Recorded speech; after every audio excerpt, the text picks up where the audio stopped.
You clicked on this video thinking it was just curiosity, but that was already part of the plan. Because when reality starts to feel like too much of a coincidence, it's not a coincidence, it's a code. And Thoth recorded this code millennia ago.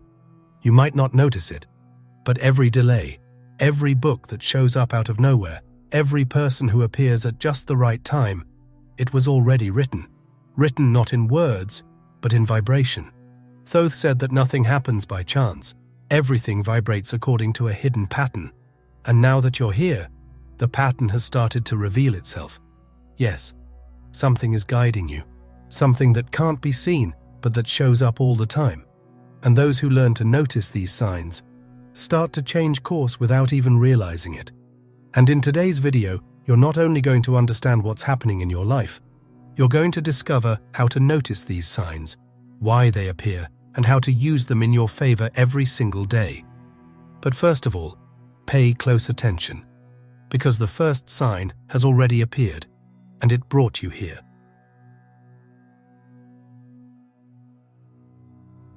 The signs are everywhere, but only eyes trained by the soul can recognize them. You wake up on an ordinary day. Nothing seems different, but for some reason, you feel like there's something strange in the air. You decide to take a different route to work, and on this new path, something happens. An encounter, a message written on a wall, a sound, a memory, a sign that touches exactly the spot that was hidden inside you. And in that moment, even without understanding how, you know, this wasn't a coincidence. Carl Jung spent his life studying these phenomena. He realized that certain events happened with such absurd precision that calling them coincidences would be insane. He gave this phenomenon a name: synchronicity, a meaningful connection between external events and internal states. There's no apparent cause, but the meaning is so deep, it becomes undeniable. But this awareness didn't start with Jung. Thousands of years earlier, Thoth had already recorded this principle in a different language. He called it Khet-Ma'at, the sacred harmony that emanates from the self and resonates in matter. When your inner vibration is aligned, the world responds. This isn't about magic. It's about resonance. The universe is vibrational. Everything pulses in frequency. What you feel, what you think, what you radiate, shapes the paths around you. But the problem is, we were trained to ignore this. From early on, you learn to disconnect from subtle sensations. You learn to trust only what's logical, what's visible, what's provable. But real life, living life, doesn't follow just logic. It moves to the rhythm of meaning. And that's why, when you start to truly listen to yourself, reality begins to shift subtly. You might think everything that happened up until now was just random. But what if every step, every choice, every detour that seemed like a mistake was actually leading you to a specific point of activation? Khet-Ma'at speaks exactly about that. The invisible intelligence that arranges the external as your internal changes. If you're closed off, distracted, out of alignment, the signs seem like noise. But if you draw closer to your truth, the world becomes a symbolic language. It answers you in synchronicity. And that's when you start to understand what's really going on. It's not the world that's changing. It's you who is accessing a deeper layer of reality. The one that's always been there, but only reveals itself to those who have begun to awaken. Synchronicity in this context isn't a gift from the universe. It's a return. It's the universe mirroring what you're ready to receive. And that's why it's so precise, so emotional, so intimate. Because it carries the exact vibration of your quietest question. It's not just about interpreting signs. It's about realizing you're inside a symbolic field that responds to your essence. And when this field begins to return images, phrases, symbols, and encounters, it's because something in you has already started to move. This is the kind of proof you can't hold in your hands, but you feel with your entire body, because it doesn't come from outside. It rises from within. And when that happens, it's not just a sign, it's a calling. Because this hidden language doesn't just want you to notice the pattern. It wants to remind you of something you've forgotten, something you came here to do, but got lost in the noise of routine, the demands of the world, the pain along the way. And now, this reminder is presenting itself to you, not as an answer but as a coded memory. When the soul touches the physical world, reality, once solid and predictable, begins to bend around something that can't be explained with words, because what once seemed merely symbolic starts to take shape. That's what Jung and Wolfgang Pauli discovered in their unlikely conversations. A psychiatrist and a physicist, coming from different worlds, realized that some events didn't follow linear logic. Dreams that manifested in matter, thoughts that coincided with external events, repressed emotions that exploded into happenings around them. None of this could be explained by statistics or chance alone. It was as if the universe was responding, with pinpoint precision, to the invisible states of the soul. Thoth already knew this thousands of years ago. In his most symbolic records, he wrote, "What is within is the mold of what is outside." And this phrase, when understood beyond the intellect, breaks the boundaries between the inner and outer worlds. It shows that there is no real separation. That matter is not something independent from consciousness, but a reflection, a translation, a response shaped according to the innermost vibration of the being. What Pauli and Jung observed in their exchanges was exactly that. Moments when the collective unconscious and the physical world collided with such synchronicity that there was no longer any way to keep mind and matter separate. A dream, for instance, that seemed like nothing more than imagination would manifest in reality as a symbol, an object, a specific situation. And it wasn't just any symbol. It was always something filled with emotional meaning, something that deeply moved the person experiencing it, as if the soul had touched the fabric of reality and left its imprint.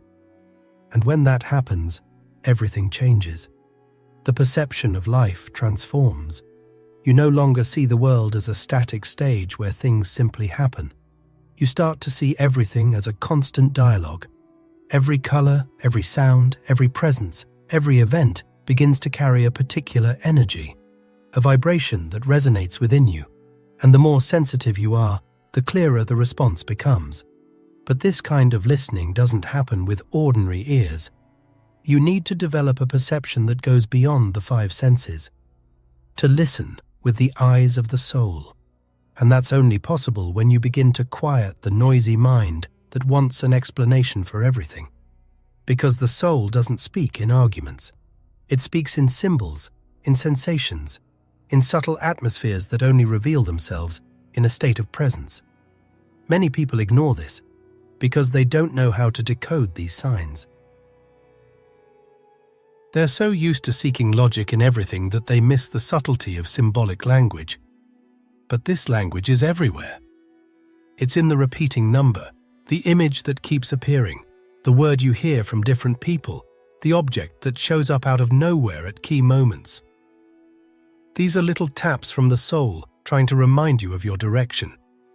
And when you learn to recognize this communication, everything shifts. Because now, what was just external becomes a mirror. What was invisible takes form, and what seemed random is revealed as an intelligent design that's being drawn exactly according to what your soul needs to live. That's when everything truly begins to change, because the world is already speaking to you, all the time. The problem is that most people are deaf, not because they can't hear, but because of too much internal noise. The mind has been trained to keep running, analyzing everything, judging, comparing, producing, predicting. But that constant rush blocks access to what really matters, the silence where the messages come through clearly. Thoth wasn't just a scribe, as many still believe. He was a master of vibration, a guardian of symbolic consciousness, and he left a direct instruction. The mind must be silent for the symbol to speak, Because as long as you're stuck in the noise of the ego, in looping thoughts, in unresolved conflicts, in fears that take over your body without you even noticing, it doesn't matter how many signs the universe sends. You'll be blind. You'll pass them by, as if they were just part of the scenery. But when the frequency starts to shift, everything transforms. You don't need to force it. You don't need to push for any kind of mystical perception. What happens is simple. You start to see. Really see. The same street you've always walked down reveals details you never noticed before. The same conversation with the same person brings a phrase that cuts through you. A sound on the radio, a number on a license plate, a feeling in your body. Everything takes on new meaning. And that meaning doesn't come because you're trying to interpret. It comes because you are present. Because you've stepped out of the mental field and into the subtle sensory field. That's where the real frequency shift lives. It's not about escaping the mind, but about listening to what's behind it. That's the space where signs become guides, not just spiritual curiosities. You begin to feel what you should follow, what you should step back from, what you should explore. Coincidences are no longer random, they form a path. The silent frequency that Thoth taught isn't the absence of sound, it's pure presence. It's when you begin to live in a state of true attention. Not the anxious attention of someone waiting for something to happen, but the serene attention of someone already connected with the now. When you live in that state, reality changes. And not because it changed, but because your perception has finally cleared. And everything that was already there, but you couldn't see, now begins to reveal itself with clarity. But that clarity doesn't come to everyone. It doesn't appear just because you want it. It only manifests when there is a real shift in the vibrational field. It's like a radio station. The messages are being broadcast, but if you're not on the right frequency, all you'll hear is static, noise, confusion, disconnection. That's why so many people say they don't feel anything, don't understand anything, don't notice anything. It's not that the signs aren't there. It's that their inner frequency is out of tune.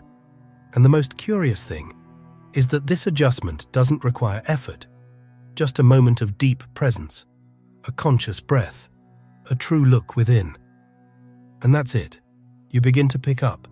You begin to remember. And the most striking part is that this memory doesn't come as a thought. It comes as a silent recognition, as if something inside you said, "I already knew. I had just forgotten." Reality is responding to your internal state. And when that memory begins to emerge from within, the external reality also starts to reconfigure itself. Not in a spectacular way, not through grand events, but through small, almost imperceptible adjustments that, together, change everything. You wake up on an ordinary day but feel something different in the air. You're no longer forcing anything. Things begin to flow. Someone calls with good news. An opportunity shows up out of nowhere. Conversations become lighter. You walk down the street and it feels like the world is in sync with what you're feeling. That's when you realize something no one ever told you. The universe doesn't respond to what you want. It responds to what you vibrate. And that completely changes the game. Because you might be wishing for peace, but vibrating anxiety. You might want love, but be emitting insecurity. You might ask for change, but be fixated on fear. And vibration doesn't lie. It emits exactly what's being held in your deepest truth. That's why repeating positive affirmations doesn't help if inside you're still vibrating scarcity, guilt, or self-punishment. Thoth was direct when he said, "Disharmonious vibration attracts confusion. Vibration in truth reveals the path." It's not punishment. It's not judgment. It's vibrational response. And this principle is older than any religion. The initiates in the Egyptian temples knew this. They trained not only the body and mind but their vibrational field, because they knew that reality was not shaped by physical action, but by the inner state they held while acting. That's why sometimes the harder you try, the more things slip away, and when you're simply present, everything falls into place. This alignment isn't about logic, it's about coherence. And that coherence arises when what you feel, think, say, and do begin to move in the same direction. When you come closer to who you truly are, without masks, without trying to control, without trying to prove anything.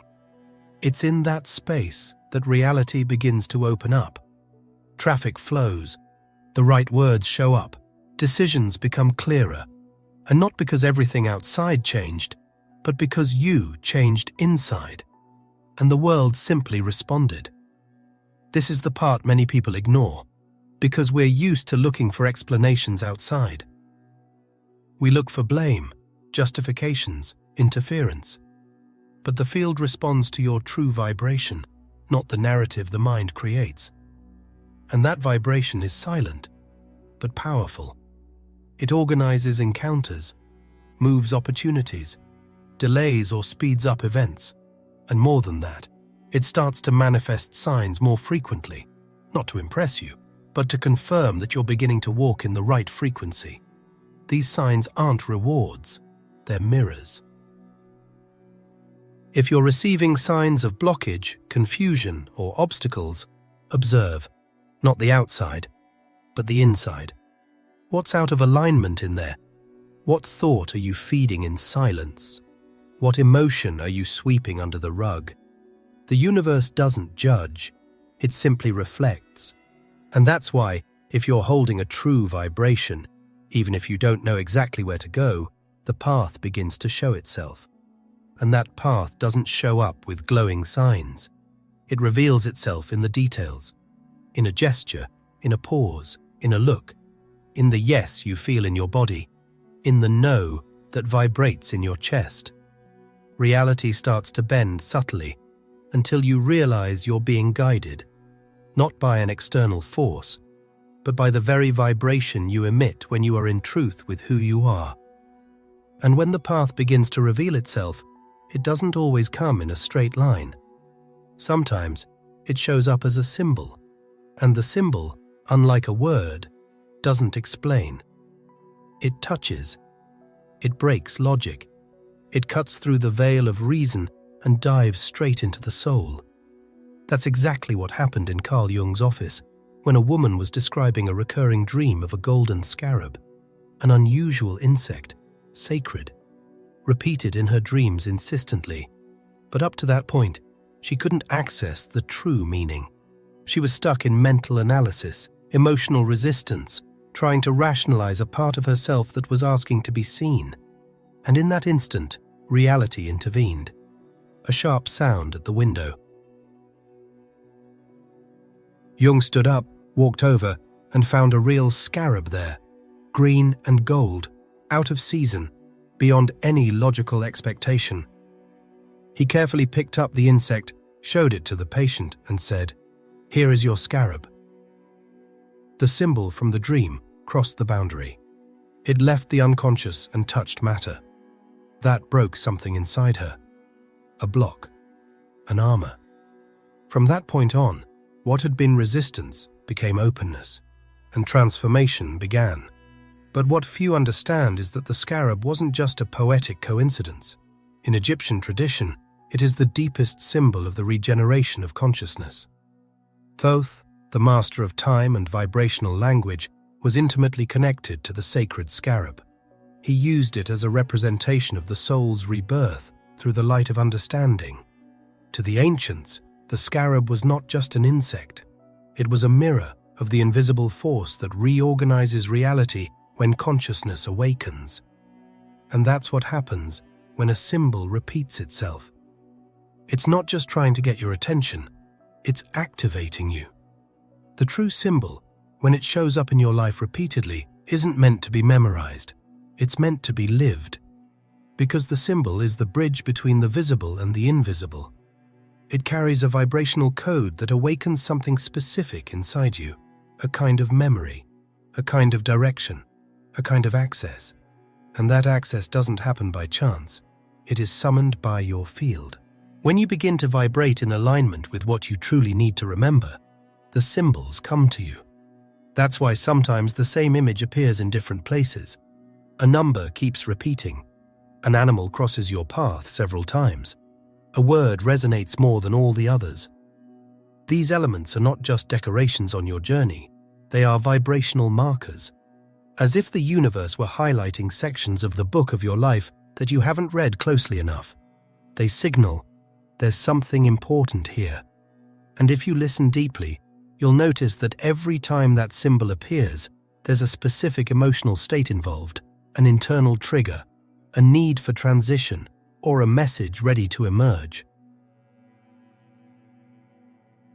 The soul carries the map, and life reveals the activation points.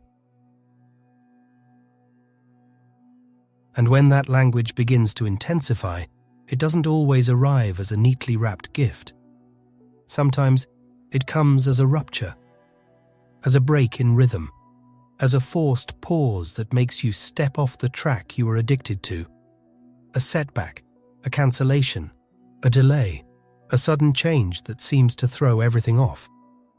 But deep down, that's exactly where the field starts to reveal its intelligence. Thoth called this Nechti, a vibrational turning point, an invisible force that interrupts the continuity of what no longer serves to make room for what is ready to enter. And this is never comfortable, because it feels like you're losing control, like the ground is slipping away, like something is falling apart. And it is. What's falling apart is the structure that was holding up a version of you that no longer resonates with what you came here to be. It's in this moment that the signs increase, the repetitions speed up, reality seems to stretch and compress at the same time. Time behaves strangely. The people around you begin to move like pieces on a chessboard you no longer control. And if you are awake, you'll realize this is not bad luck. It's not chaos. It's disguised alignment. It's the beginning of a deep reorganization. The field is shifting everything to place you exactly where you need to be. But the mind doesn't understand this. It resists. It complains. It tries to force a return to the old path. But the call has already been issued.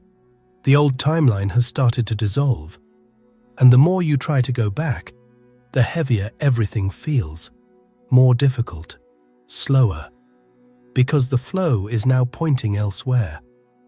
And it's in that turning point, in that exact moment of frustration, that you begin to see what once felt like mere discomfort, a hidden pattern of purpose. What once seemed like a mistake now begins to sound like a message. What you thought was a loss now shows that it was making space for something more true. The delay placed you at the right time, in the right place, for a meeting that wouldn't have happened any other way. The rejection pushed you toward a path where you rediscovered your strength. The forced end of a cycle revealed the beginning of a process your soul had been asking for a long time. And it's at that point that everything starts to make sense, because the soul already knew. From the very beginning. You just didn't remember. Because before the mind was born, before the personality was formed, before fears were programmed, your essence already carried a map. A silent script, not made of tasks, but of vibrations to be experienced. That map is not written on any wall. It's not hidden in a secret book. It pulses within you. Thoth spoke of this clearly. The soul knows what it came to fulfill before the body experiences it. That means you're not lost. You never were. What happens is that the internal map doesn't speak in rational language. It manifests through unexplainable attractions, through deep fascinations, through repulsions that seem exaggerated, through symbols that have followed you since childhood, through places that stir something in you, through themes that always called to you, even when no one else seemed to care about them. Each of these elements is an activation point, a mark on the map, a vibrational beacon calling you back to yourself. And these points don't reveal themselves by force. They reveal themselves through resonance. The more you come closer to who you are, the more they light up. You start to remember. You start to feel. You start to move more lightly because you're finally walking your own path. How to use the signs to align with your path without forcing, without getting lost. And when those activation points light up, reality starts to become symbolic, not metaphorical, truly symbolic. You begin to notice that certain images, phrases, numbers, situations, and sensations aren't there by accident. They repeat a pattern. They vibrate with a message. And if you are present, your body feels it first. The mind only understands it afterward.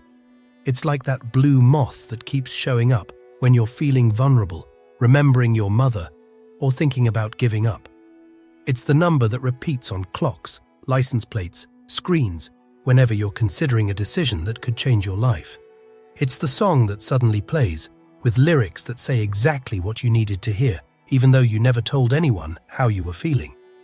These are points of vibrational communication. And Thoth recorded this. He who understands the signs walks with the gods. Because for the ancients, the true initiate wasn't the one who collected theoretical knowledge, but the one who read the universe like a living oracle. Life becomes a moving script, and for that, you must refine your perception. Learn to tell the difference between the mind's noise and the voice of the field. The mind's noise is restless, impatient, always demanding immediate answers. Symbolic language is subtle, circular. It doesn't impose, it suggests. When you're trying to force a sign, you're just visualizing, not listening. But when you relax and observe with presence, the signs appear on their own. They don't come because you want them to. They come because you are available. And that availability starts in the body.